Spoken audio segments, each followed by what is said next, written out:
হাওড়া ডোমজুর থানার অন্তর্গত কাটলিয়া project area একটি বন্ধ কারখানায় আগুন। মঙ্গলবার আনুমানিক সকাল 9টা নাগাদ কাটলিয়া প্রজেক্ট এরিয়ার ওই বন্ধ কারখানা থেকে স্থানীয় বাসিন্দারা আগুন দেখতে পান। খবর দেন ডোমজুর থানার পুলিশকে এবং দমকলকে। ঘটনাস্থলে দমকলের একটি ইঞ্জিন এসে আগুন নিয়ন্ত্রণে আনার চেষ্টা করছে। তবে বন্ধ কারখানায় কিভাবে আগুন লাগলো তা নিয়ে তদন্ত করছে ডোমজুর থানার পুলিশ এবং দমকল আধিকারিকরা। ডোমজুর থেকে সঞ্জু শ্রীমানের report, JBP news Bangla.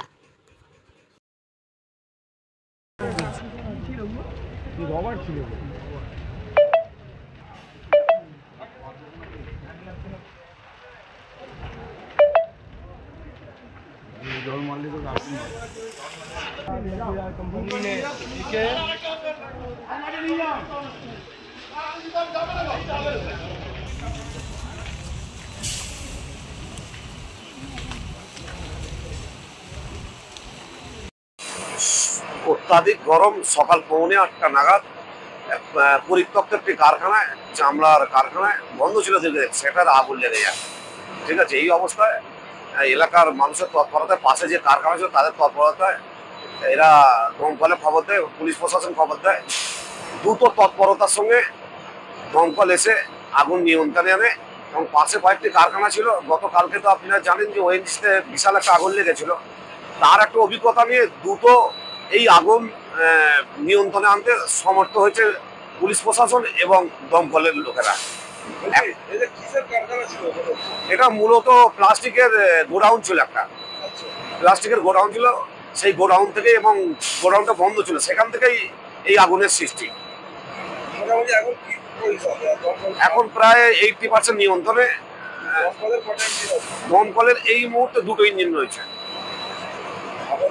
Biswajit পণ্ডিত, হ্যাঁ, স্থানীয় বাসিন্দা।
পুরোটা আস্তে আস্তে ধরতে ধরতে চলে গেল।